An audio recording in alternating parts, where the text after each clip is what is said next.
Quelque part dans l'Atlantique Sud, ce sous-marin et son équipage s'apprêtent à disparaître sous les flots. Une plongée de 70 jours pour ces marins qui n'ont alors plus de contact avec la surface, si ce n'est les messages émis par les centres de transmission de la Marine nationale. Au risque de se faire détecter, les sous-marins ne peuvent pas déployer d'antennes. Alors ce sont des centres terrestres suffisamment puissants qui envoient les informations aux quatre coins de la planète et permettent aux ondes radiocryptées de pénétrer à plusieurs mètres sous la surface des océans. La plus puissante de ces bases est installée loin des côtes, perdue au centre de la France, à René, dans l'Indre.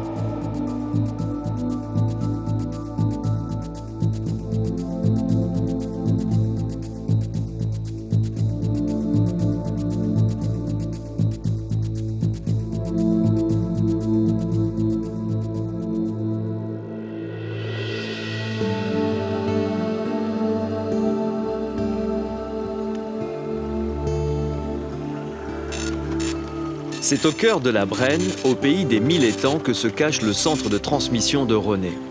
Loin des regards indiscrets, la base est un des hauts lieux stratégiques français où travaillent près de 250 militaires et civils qui assurent en permanence le fonctionnement et la sécurité du site. Longtemps interdit au public, le centre de transmission de la Marine ouvre pour la première fois ses portes à une équipe de télévision. Comme toutes les bases maritimes, René dépend de la Marine nationale, et plus particulièrement de la FOST, la Force océanique et stratégique, l'une des composantes de la dissuasion nucléaire. Marins, fusiliers marins et gendarmes maritimes se partagent le fonctionnement et la sécurité du centre.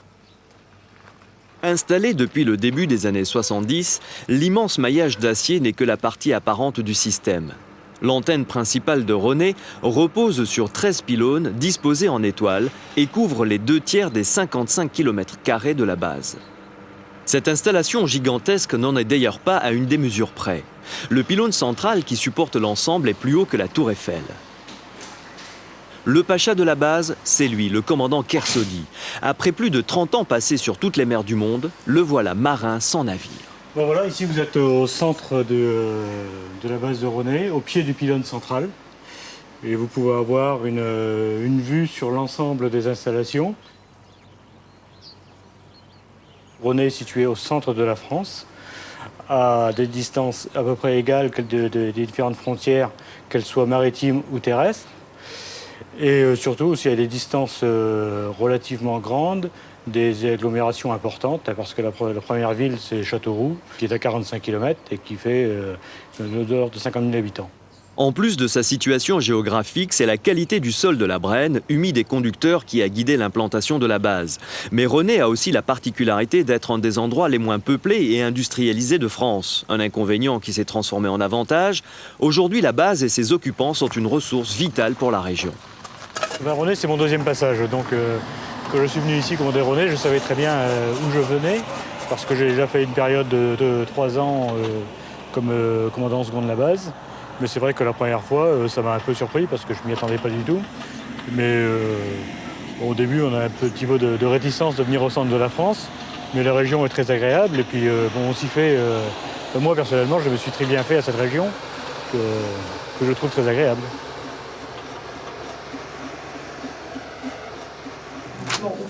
Le commandant n'est pas le seul à trouver la région agréable, et beaucoup comme lui sont revenus à René. Certains même ne sont jamais repartis, comme Pierre Véra. Lui n'est pas marin, c'est l'un des 50 civils de la Défense qui travaille ici en permanence. Il s'occupe avec ses équipes de la maintenance des installations. Grande comme un petit village, la base fonctionne sur le même principe. C'est plus de 500 hectares. Avec un domaine routier, je veux dire, d'environ une trentaine de kilomètres. Des bâtiments qui sont des bâtiments casernement, des bâtiments techniques, et puis un bâtiment opérationnel avec des infrastructures particulières qui sont liées à la mission que doit remplir le centre. Je me suis installé en Brenne, et puis j'ai des amis, et j'ai des passions, notamment, si vous voulez tout savoir, la musique.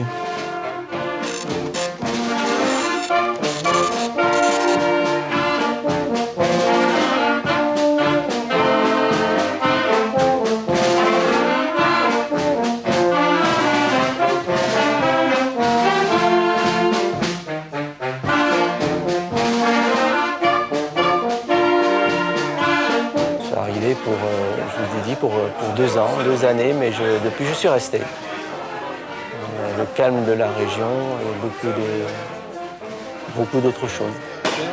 Pour les marins et le personnel de la base, les loisirs permettent de nouer des liens avec la population locale. C'est aussi l'occasion pour eux d'oublier un moment leur mission stratégique.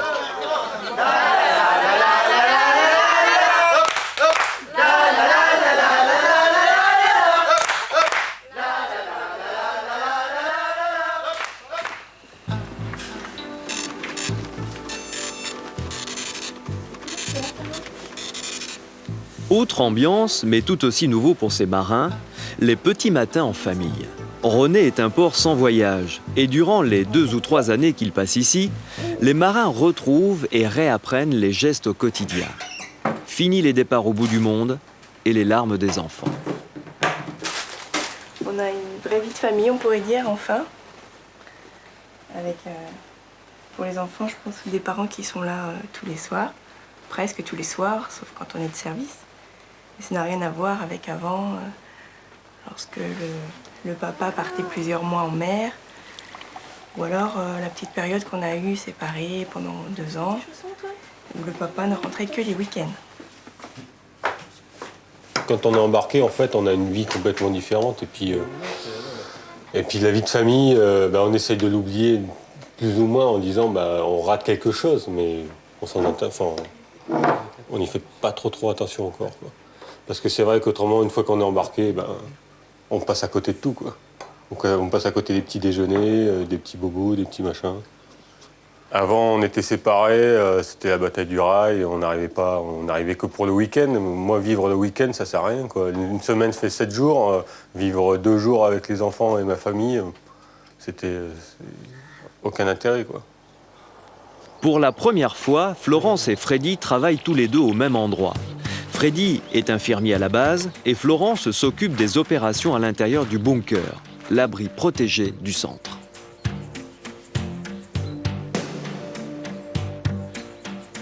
Ici n'entre pas qui veut, c'est le Saint des Saints, les locaux opérationnels du centre de René. DEI, écoute. Oui, bonjour, c'est le maître Chapi. Tu peux ouvrir la porte, s'il te plaît? Ouais, bien reçu, ouverture de la porte. Merci. Derrière ces portes de plus de 30 tonnes et de 60 cm d'épaisseur se cachent les installations les plus secrètes de la Marine nationale française. Émetteurs et systèmes de survie sont protégés de l'extérieur par des murs en béton de plusieurs mètres. Ce blocos est un énorme cube enfoui sous terre et entièrement autonome. Responsable du fonctionnement des émetteurs, Florence vient de prendre ses fonctions dans l'abri. Et tous les jours, elle découvre un peu plus la complexité du système. Si on était agressé au niveau chimique ou bactériologique, on serait à l'abri ici, on serait protégé de l'agression extérieure. Donc on fermerait vite les portes, on passerait ce qu'on appelle en basse clos, donc on créerait nous-mêmes notre oxygène à l'intérieur et on pourrait continuer notre mission qui est 49 unités de 7. Notre mission qui serait à ce moment-là de transmettre l'ordre stratégique aux sous-marins en mer. Enfouis au plus profond de l'abri, les 4 émetteurs sont au centre de toutes les attentions. C'est le cœur de la base et sa raison d'être. D'une puissance de 500 kW, les émetteurs envoient en permanence et en boucle des messages codés vers les sous-marins engagés dans les mers du globe. Des informations stratégiques, bien sûr, mais aussi des articles de presse et des nouvelles des familles restées à terre. Ces émetteurs sont tellement chouchoutés que les marins les ont personnifiés en leur donnant le prénom des femmes des différents commandants de la base. Dans le dédale des couloirs de plusieurs kilomètres, il faut une bonne semaine aux nouveaux arrivants pour se repérer.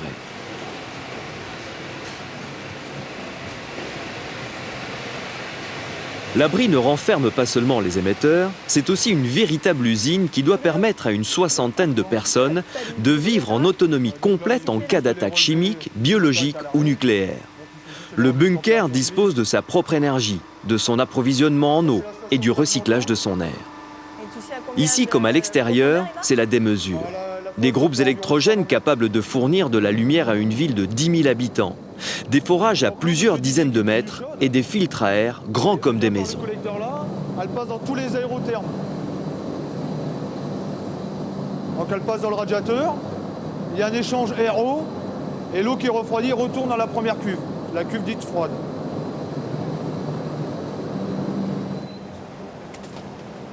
Dans cet espace spartiate, les militaires devront vivre pendant plusieurs semaines sans possibilité de sortie.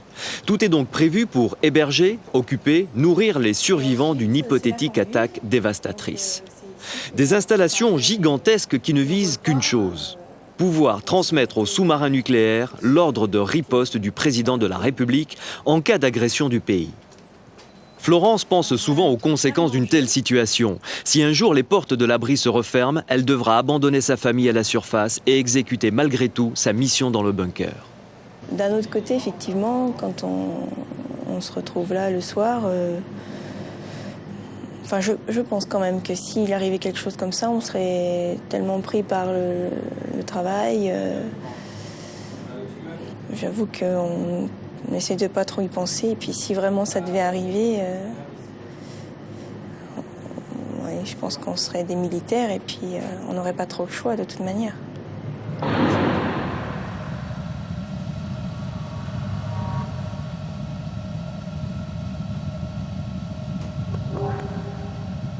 Pour les marins et leurs familles qui s'installent quelques années dans la Brenne, c'est une pause dans leur vie. C'est l'occasion de vivre de nouvelles expériences loin des océans et des ports. Ici, les loisirs sont tournés vers la nature et la découverte.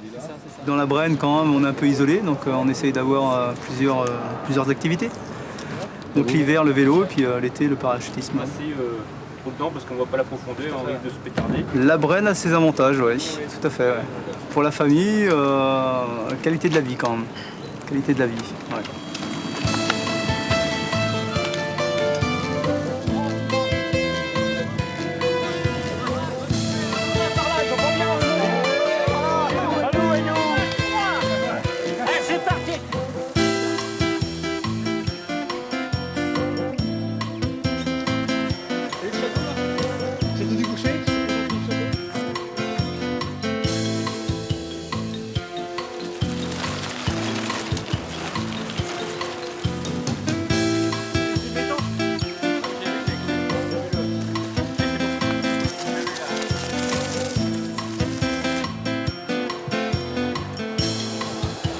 La présence de la base et des marins assure tout au long de l'année une activité au club et associations de la région.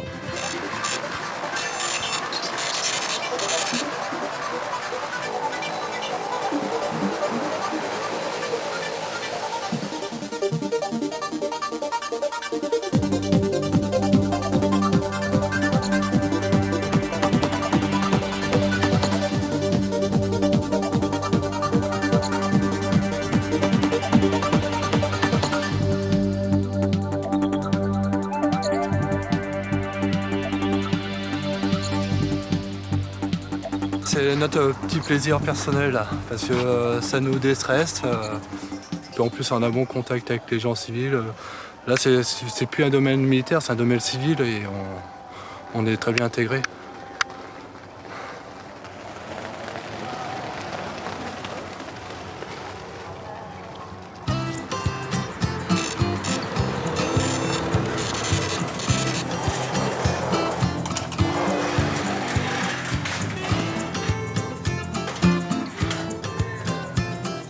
Dans le petit village de René, la présence de la base, des 200 marins et de leurs familles a permis de conserver une partie des commerces et des services publics.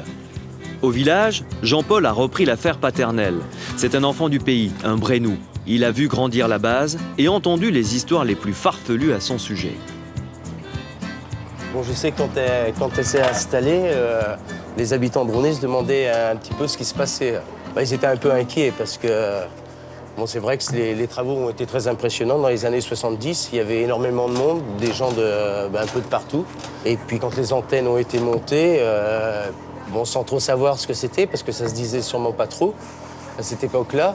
Et ouais, les gens étaient vraiment inquiets, ils se demandaient si leur chien n'allait pas perdre les poils. Ou, je veux dire, c'était quelque chose de grandiose. C'est dans les années 60, en pleine guerre froide, que la France a décidé la construction de la base. Pour les autorités, c'est un outil indispensable de la dissuasion nucléaire sous-marine française. Il aura fallu presque 10 ans pour finir le chantier gigantesque de René sur le site du domaine de Grosjean. À cette époque, entre peur et fantasme, les Brenous ne voient pas d'un très bon œil l'arrivée des marins. Comme Léandre Boiseau, qui s'est longtemps battu contre l'implantation de la base. J'ai entendu parler de cette affaire-là, de René, dans les années 60-70. J'étais au Parti communiste et on a entendu dire qu'une base allait se créer. On ne savait pas trop au départ de quoi il s'agissait.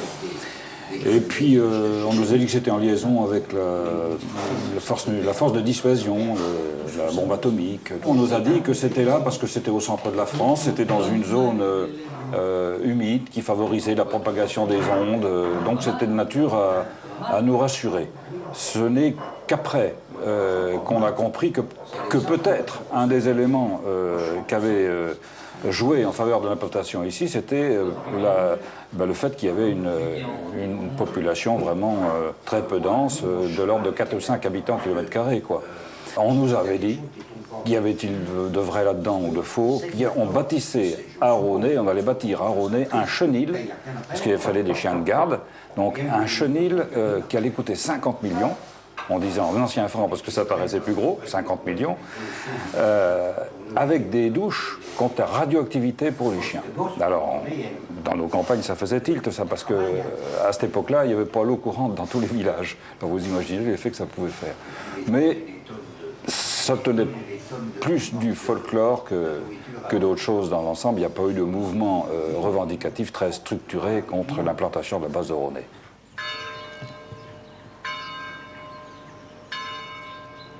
Au fil du temps, la base a pris sa place dans le paysage de la Brenne.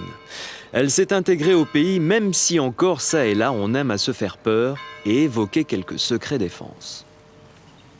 Ce qui faisait fantasmer les gens de la Brenne, c'est qu'on ne voyait rien, en fait. Bon, on voyait les antennes, ça c'est un fait avéré. Par contre, ce qui était menaçant, c'était le fait que tout soit souterrain et pareillement protégé par un réseau aussi serré de barbelés, de lumière. Il est impossible de passer. On voit bien qu'il y a des clôtures électriques, il y a un no man's land.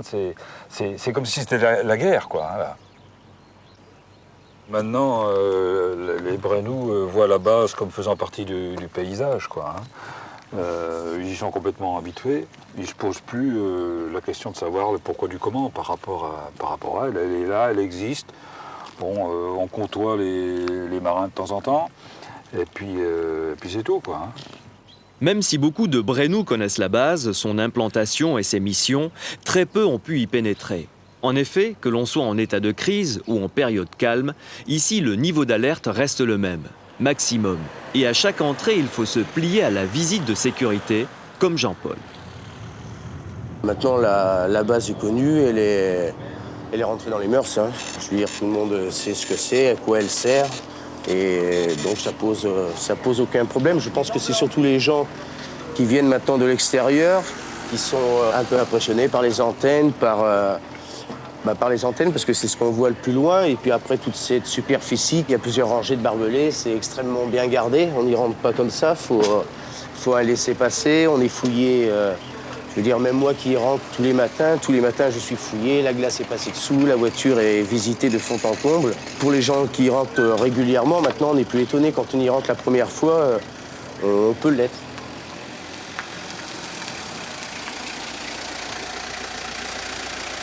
Lors de sa première livraison matinale, les habitants de la base dorment encore. Il faut attendre 7 heures pour croiser aux messes ceux qui finissent leur permanence et ceux qui vont la prendre. Comme on dépose les enfants de bonne heure à 7h20 au bus et que l'appel est à 8h, en fait, c'est vrai qu'on vient tous prendre un petit déjeuner avant le travail pour commencer la journée. C'est vrai qu'en fait, c'est ici que se retrouvent tous les gens du CTM, puisqu'après, il va y avoir les hommes en vert d'un côté, les gens du trou, comme on dit, nous, qui seront dans l'abri protégé, et puis les gens qui travaillent en surface. Donc c'est vrai que c'est ici le lieu de rencontre pour tout le monde.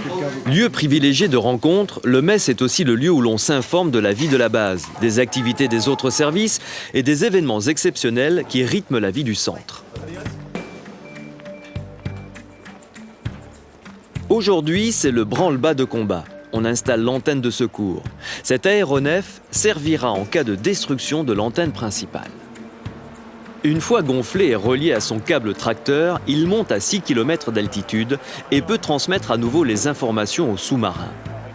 Stocké dans les profondeurs de l'abri, il est rarement sorti et sa mise en œuvre ne va pas s'en poser quelques problèmes. On est en train de hisser le parafoudre avant de l'aérostat. On est la seule unité marine à posséder un aérostat de cette taille. La dernière fois qu'il a été gonflé, il y a 3 ans, donc c'est une chance de pouvoir le voir.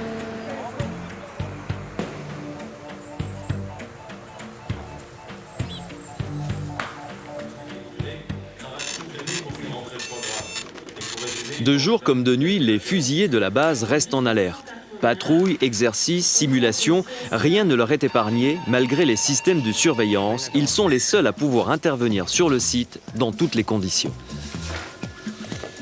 Des fusiliers qui sont mis à l'épreuve chaque jour. Cette nuit, ils partent en intervention, armés, avec des munitions, sans savoir si c'est un exercice. Ils ne le sauront qu'à l'issue de l'opération.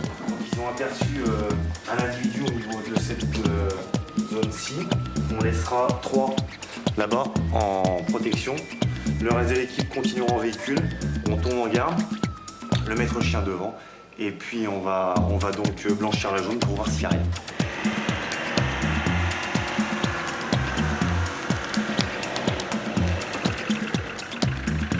Débarquez, postez-vous. Unité en place. Reçu. Unité, tu débutes ton investigation.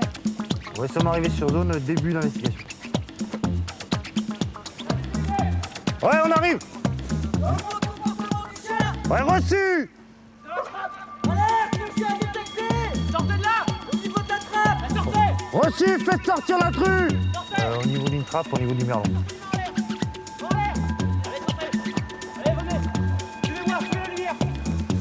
Faites-le avancer au niveau du bitume. Allez, rangez-vous face au frontal. On va écarter, j'en vais écarter. Faites à droite.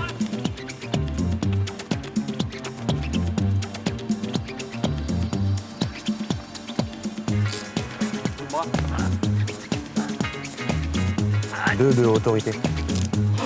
Charlie Oscar, début de palpation. Aujourd'hui, c'était un exercice très réaliste, mais un simple On exercice. va le ramener au véhicule et on va attendre la gendarmerie. Reçu.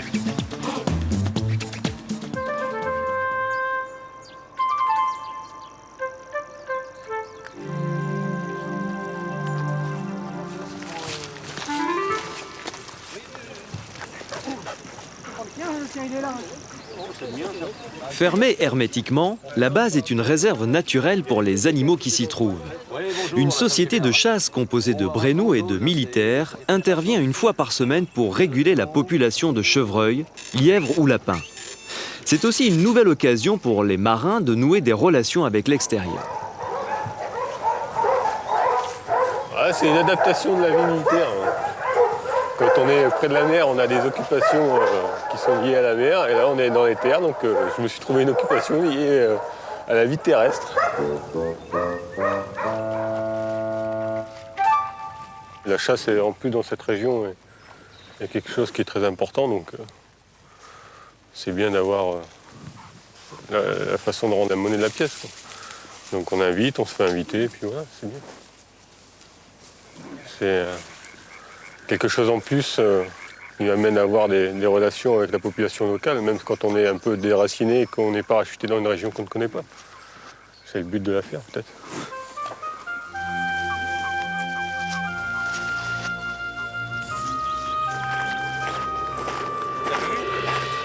Non, on n'a pas eu grand-chose. Il y avait un bon brocard. Les chiens, ils lèvent, là, il avait les bois. Ah ouais? Ils entendent les bois, là? La dernière fois, il y en a un qui en avait que 20 mois. Non, mais comme magnifique. Ouais. Non, comme je suis de la Brenne, donc vous savez qu'il y avait la marine ici, quoi.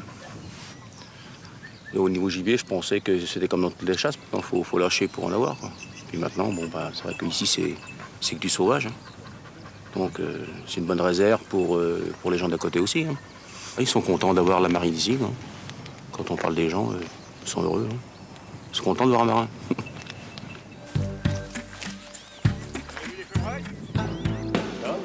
Loin du tumulte des ports, ils seront encore plusieurs générations de marins à venir poser leur sac à terre. Malgré la fin de la guerre froide, la base de Rosnay est encore maintenue au plus haut niveau technologique et reste un lien vital entre les marins basés à terre et ceux en plongée dans toutes les mers du globe.